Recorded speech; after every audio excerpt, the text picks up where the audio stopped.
Everybody, Jim Edwards here, and welcome back to the Sales Copywriting and Content Marketing Hacks podcast. I'm your host, Jim Edwards, along with my trusty partner in crime and in podcast crime, Mr. Stu Smith. Welcome, Stu. Thank you, Jim. Hey, Stu. Yes. Which episode is this? 118. 118 episodes of pure goodness delivered to you for free through the power of the podcast. My goodness, Stu, how far we've come from that very first episode. We were just young cubs back then. Now we're wise and mature sages of the internet at 118. What are we talking about today, Stu? Well, this is a hot topic. Everybody thinks they need it. Irby? And you do. Business in social media, aka the new email list, right? So here we discuss the changing climate in business and how much has changed and how much has not changed with regards to communicating your list of email addresses or followers in social media. So that's the big thing. What has changed, that makes everybody think they need Facebook ads and spend a whole lot of money on Facebook ads. And it works. Obviously, it works. But what else is there? Is there other options that we need to be focused on? Do we lose the basics just because we have social media? Is social media now the basics? Tell me, Jim. You tell me. Where are we going on this? I don't know where you're going, Stu. Yeah. No. All right. Here's the thing.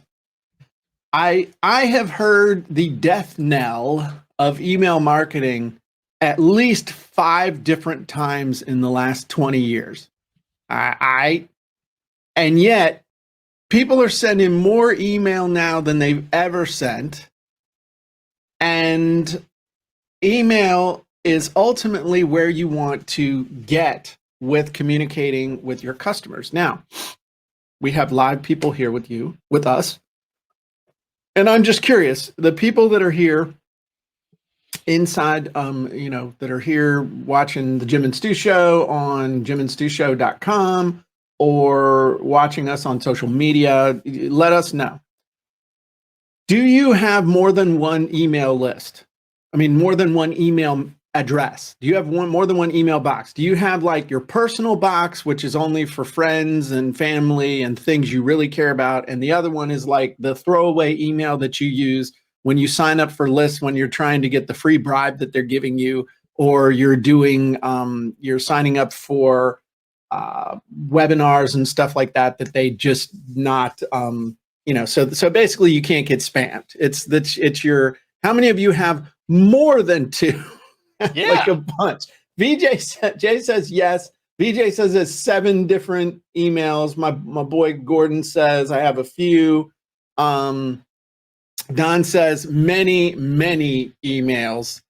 So yeah, and Wojtek says at least 3. So and here's the thing. What you want to do, and this kind of goes along with the discussion we had on the Jim and Stu show, was that and Tony says, yes, personal and job. You as a marketer want to be included in the friends and family email address. You kind of want to earn your way into that box. And so that takes time, that takes relationship building, that takes doing it the right way. And so email is more important than social media in a lot of ways, because we even had people when we did the Jim and Stu show, they were like, hey, I didn't get notification that you guys went live. So, but if we send an email every Sunday, we tell people, hey, this is where Jim's going to be live. And they give the link to Jim and Stu show and all that stuff. But email is something that you can control. You can't control what the red-headed monkey over at Facebook does as far as his algorithms, or that weird bearded guy I gotta watch the beard thing, but the weird guy over at Twitter with the nose ring. You can't control what he does. I don't know who's over at LinkedIn, but you can't control social media. That's what you need to understand, is that you don't own anything at social media. You don't own your list on social media. What's up, Kevin? You don't own it. They own it. In fact, they own your content that you put on social media. If you read everything, they control your content. They can do whatever they want with your content. They don't have to show it. They can show it whatever they want. They can show ads that they make money off of and you don't make any money off of with your content. So, however, you own your email address. I mean, you own your email list. You own that list. You control that list. Now, that's a two-edged sword. You own it, you control it, but everybody has the right to opt out. So if you're not adding value to people's lives, if you're always pitch, your list is going to go away. Your list is not going to grow. You're not going to be able to build your business. But ultimately, where you want to end up is in the friends and family email inbox. And with all the people that I get emails and stuff from, I can tell you that I literally only have like 3 people that I pay attention to, that I watch the emails that come in. All right. One is Stu. The other one is Russell and all the stuff out of ClickFunnels. And then the other one is a gun related guy. Okay. So that's it. I mean, everything else, I mean, then I got my friends and, stuff like that. But I mean, everything else goes into the, what's the tab? What do they call it? You got the 3 tabs at the top in the Gmail. It goes into the promotions tab, in the promotions tab. And that is like going straight to hell. I mean, you're just gone. Yeah. People don't get it. I use this thing called SaneBox as well, that filters it even more, so that when people come in, they literally have to go through another hoop. Otherwise, they just get shoved over into this thing called, I got 3 boxes or 4 boxes: Sane Archive, Sane Later, Sane News, and Sane No Replies. I mean, I got so many filters on here. I'm surprised even my own moms can get an email through to me. So that's ultimately where you want to be. And then you have to keep earning the right to stay in the friends and family email inbox, which means adding value consistently, which means staying relevant, which means not being annoying. By the way, Stu's the only one that I let text me with messages. Anybody else text me, man, they get blacklists and stuff, but I'm on Stu's text SMS update, SMS notification. I'm just testing that out. I told myself I'd give it 6 months to test out the SMS business marketing. Yeah. And I'm on month 5 right now. It's okay. It's nothing earth shattering. Yeah. So, and then the other place that you want to be, yeah, Jay, I don't open your emails, but I do respond to you in Instant Messenger on Facebook. That's where you want to be also. If you can be on the Facebook Instant Messenger and have people not block you on that, that's a way to communicate. That where you want to earn the right to be able to communicate with people directly through Messenger. So that's my initial barrage of thoughts based on your generalized question at the beginning of this podcast 11 minutes ago. What kind of thoughts do you have, Stu? That was really, really good. Now I will say, like, you're surprised. Hey, that was actually pretty good. It was an awkward question because so much has evolved in the last 20 years, and I will say, not only that things have evolved and you have to stay relevant, being able to use social media to your advantage and for business, but it also depends. It depends on where your market is. I have a relatively young market that finds me on Instagram and not so much Facebook, but Instagram is probably my biggest source of incoming traffic, according to Google Analytics, as well as some search engines.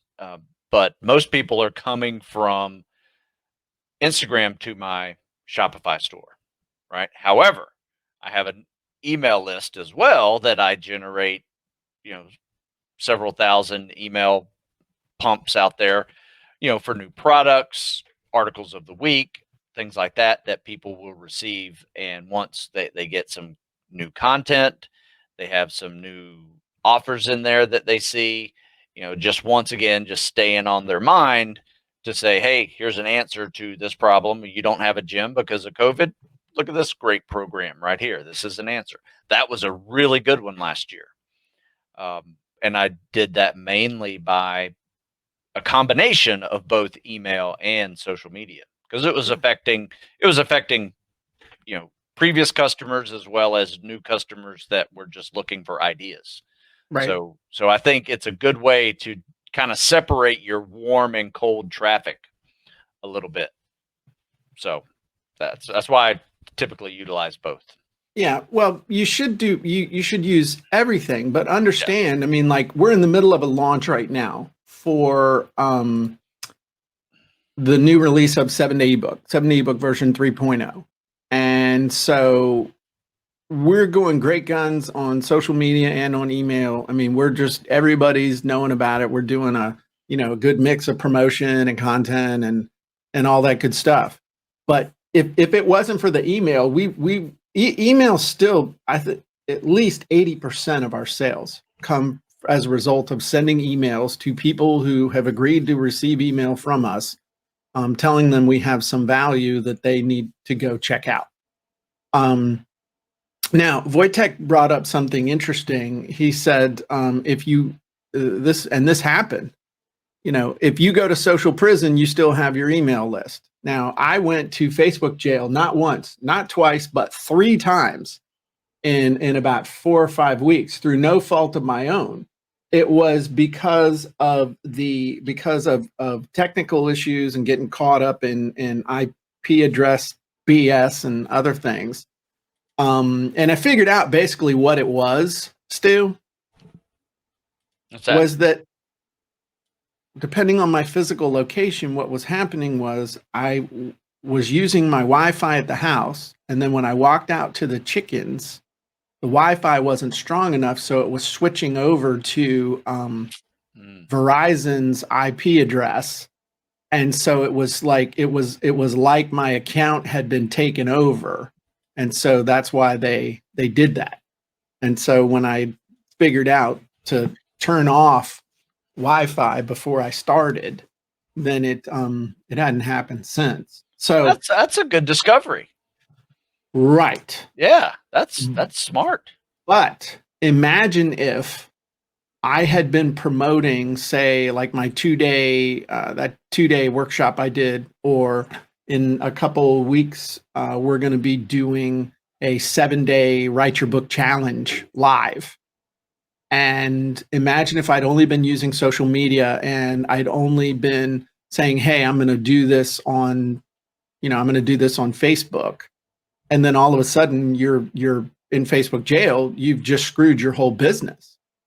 And so that's why when you go to jimandstewshow.com, we have literally people watching on social media, but we also have people watching live on my website. And when I do that live challenge, we're going to be doing the live challenge on my website. We're not going to be doing it live on Facebook. Smart. Number one, because I ain't giving Facebook the satisfaction of all that traffic. But number two, because I can't take a chance that I get shut down in the middle of delivering something that's mission critical. So if you've got a website and you've got an email list, you have a business. You can do it. You can do it old school, man. I mean, you can still buy, Facebook is not the only place to buy ads. You can buy ads from other websites. You can buy ads from Google. You can buy ads from Bing. You can buy ads from different places and build your list, build your email list, and build relationships with those people and just drive people to your website. In fact, there are a lot of people that don't want to go to Facebook. There are a lot of people that don't like the little red-headed monkey. And so I think, or the weird beard guy with the nose ring over at Twitter. So there are plenty of people that are just like, hey, you know what? I want to pay attention to Jim. I want to pay attention to Stu. And, you know, they send me email. I go over, I watch the stuff. I like the dudes. I can comment on the blog. I mean, that's the thing. You can comment when you go to jimandstewshow.com, you can comment on the blog. The shows get archived on the blog. You can chat live with us. You know, Jay said it well. He said emails have stayed around through all the other methods. Doesn't mean you don't use the current tools, but you better collect email and use it as well. That's well said. Well said. Jay said, "Are you running any YouTube ads for your 7-day ebook?" We're going to. We've been recording them, and we're going to start running YouTube ads for it. So, anyway, I think beware of anybody who says this is the death of something else, especially if it's something that you use every day. You know, I don't think video is ever going to go away. So if you hear somebody say, you know, this is the Zoom killer, this is the video killer, blah, blah, but, you know, you just grab your wallet and run. You know, there are basics that are never going to go away. You got video, you got email, you got being able to put an offer up on a web page, you got blogs, you got articles, you got, you know, text, audio, video. You've got, you know, sales copy, emails, teasers, stories. All of these things are never going away. I had somebody tell me something yesterday. It's like, it was funny. I sat there for 10 minutes, them telling me this amazing discovery that they had made, and that it basically came down to saying that emails with stories in them had better engagement than than emails that didn't have stories. And I was like, man, interesting. Insightful.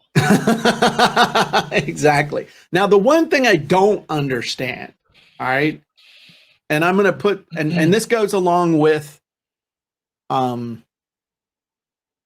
Twitter, which I still don't understand. Twitter just looks like a place for over-caffeinated hipsters to bitch at each other and complain about political and social topics. I just post articles on Twitter. Just me. I post links. I follow like 3 people. Yeah. And I never look at Twitter, but I've got like 3,000 people that follow me on Twitter. I have no idea why. Really. If you follow me on Twitter, I don't understand why. Is this, what's the Clubhouse thing? This audio only, where you get into a room with other people that you can't see, and you can talk to people you can't see. And people, oh yeah, it's like teleseminars used to be. No, it's not. Teleseminars were broadcast media. It was you got on, and if you had like 3 or 4 people that you knew that were supposed to be there, then you could talk. But as soon as you get like a bunch of people on there, it sounds like a cacophony from hell, and you just have to mute everybody and you talk. It was like radio. But I don't understand why would you get into a Clubhouse thing and talk to people you couldn't see? I don't understand it. I can't conceive of it. Sounds like a conference call. It is. It's like a conference call with people you don't know, though. Yeah, that makes no sense. It's just weird. So, you know me, I always keep my opinion to myself. So I will never bring that up again. Not. Never know. Somebody's going to be a billionaire from it, and that's just insane. You know, but sometimes I think when people start hyping and there's lesson here too. I think that people start hyping the new next greatest social media thing because they suck or failed at the things that are there now. So they want to be like the first. It's like, you know, your buddy that you haven't heard from since 5th grade who tracks you down and wants to talk to you about this new opportunity he's got.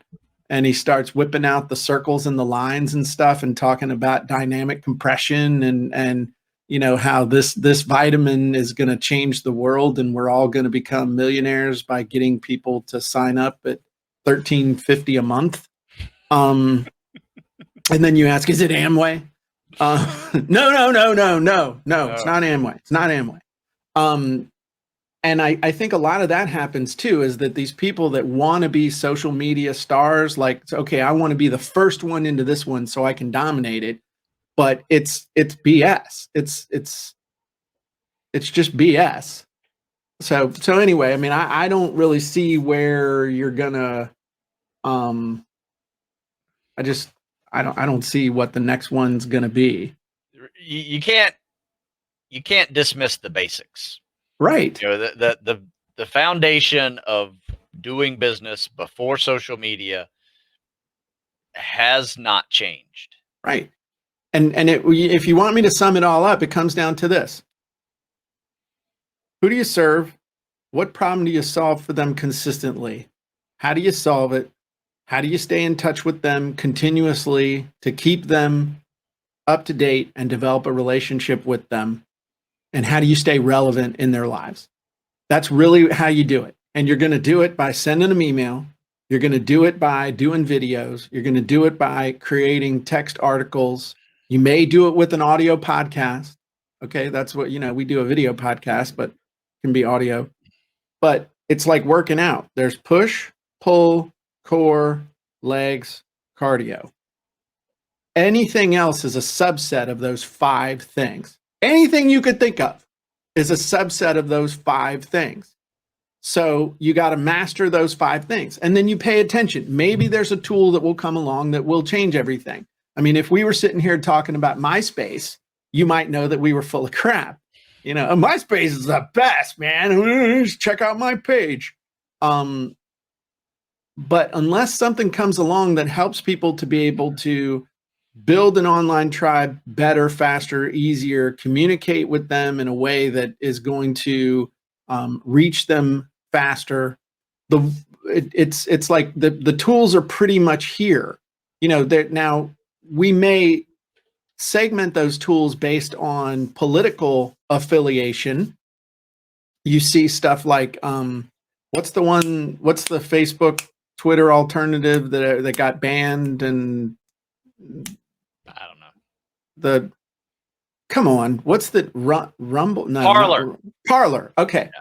I'm not on Parler because when I looked at it, it was like Parler was just Twitter. It was another Twitter thing. I just don't get the share a little tiny thought thing. I don't get it. Maybe it's the journalist, the article writer in me. I just don't get that whole thing. It's difficult for business, I think. Yeah.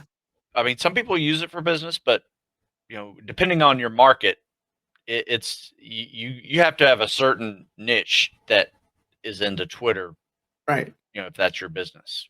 What you got to think about is, you have a platform, and the term platform used to refer to, it was an analogy for planks. Platform originally came, it was a political term, and your platform was made up of planks. Jim has too many thoughts.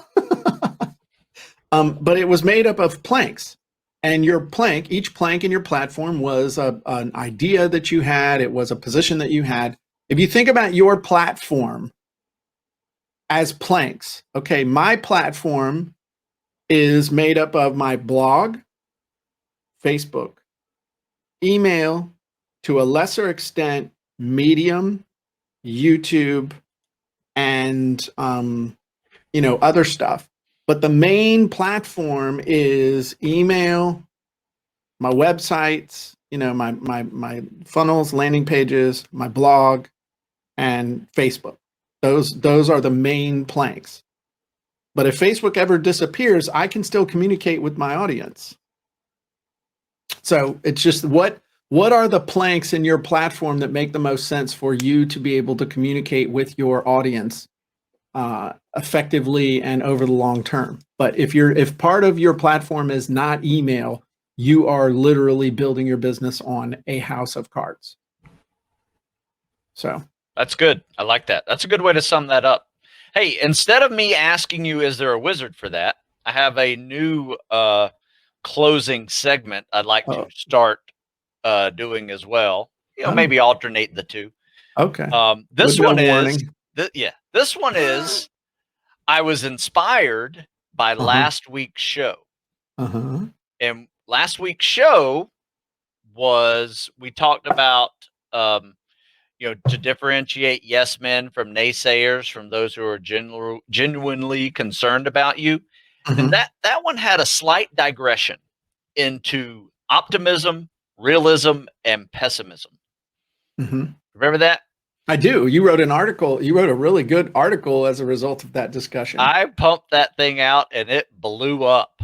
Really? It was a really good week last week from that. And I'm going to share it again this week just because it was really good. But basically, it works like this. Can you show it? Can you show us the article? I can share it. Yeah, I can share it. Let's see. Where am I? Share my window. Share my screen. Let's see, where are you? I don't know. What do I do, Jim? You got to do share screen, and then I have to show it. Add to stream. So you see that? There we are. This was last week's show.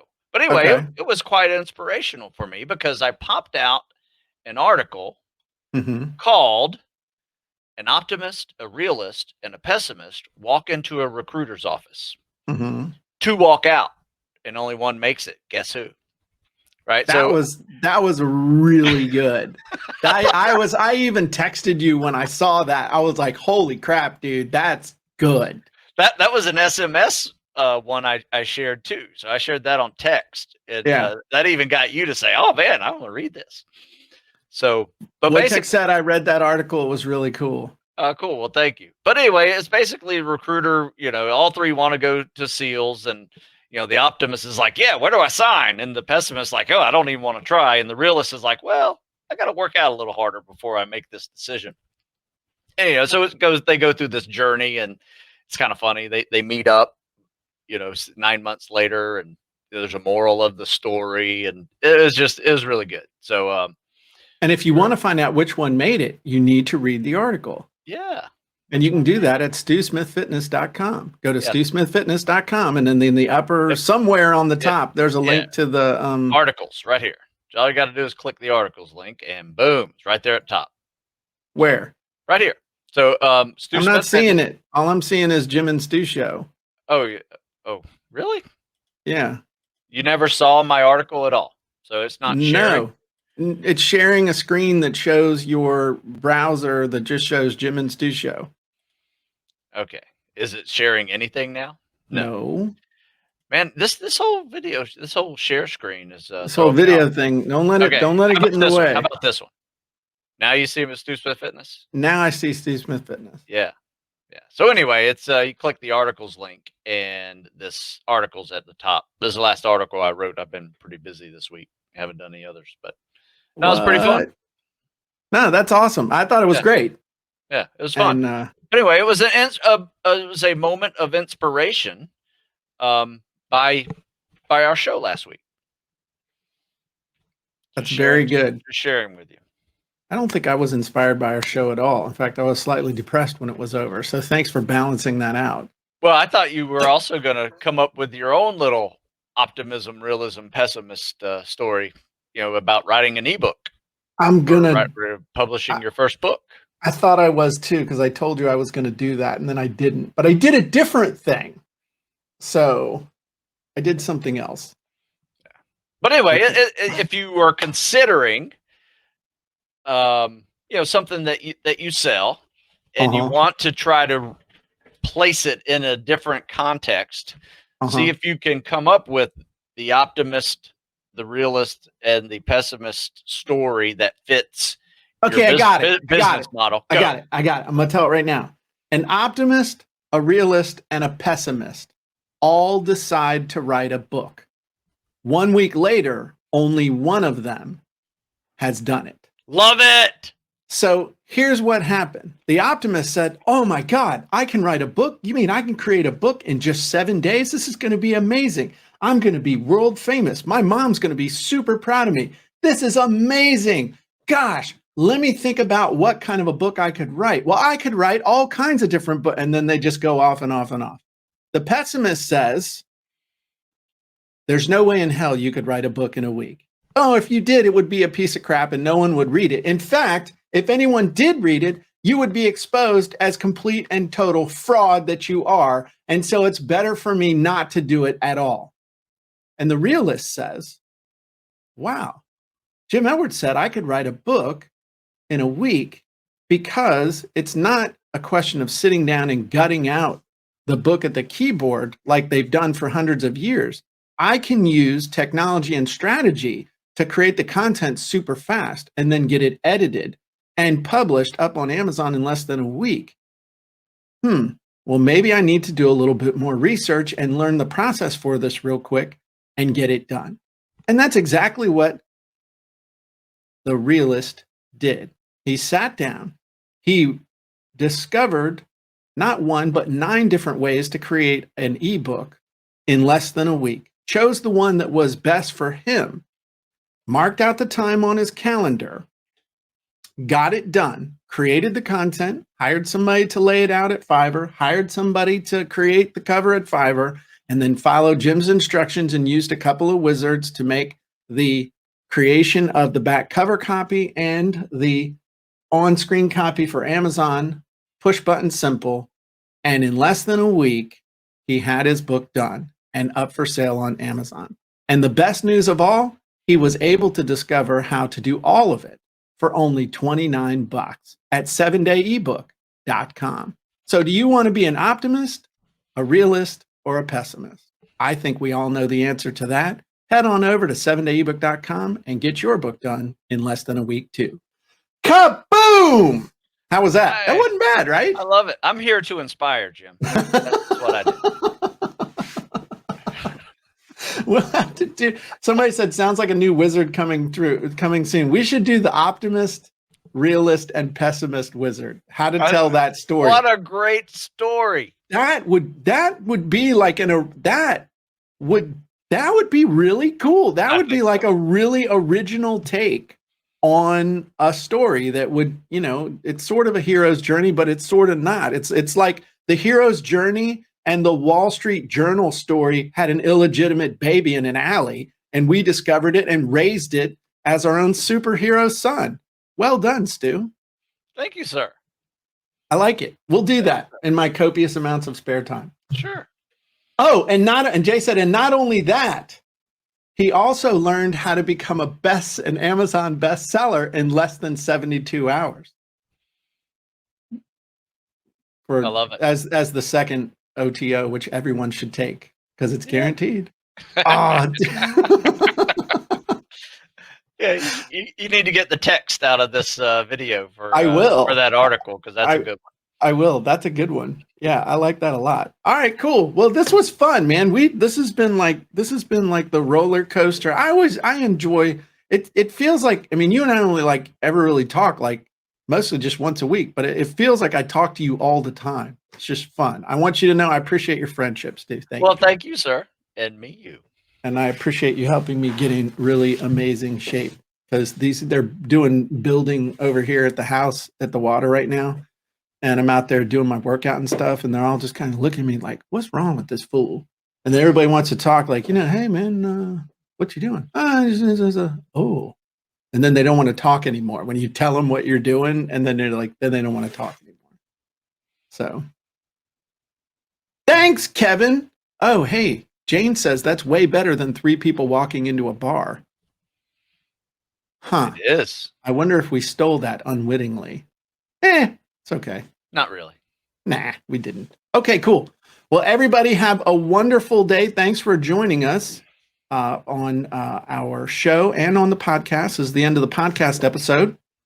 If you'd like to write your own book in less than 7 days, head on over to 7dayebook.com. That's the number 7dayebook.com. And if you'd like to get into amazing shape, head on over to StuSmithFitness.com and Stu can experiment on you too.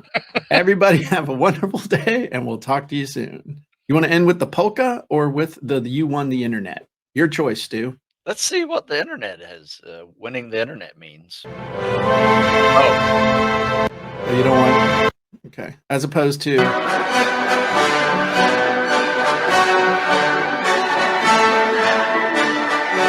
I'd buy that for $1. Bye-bye, everybody.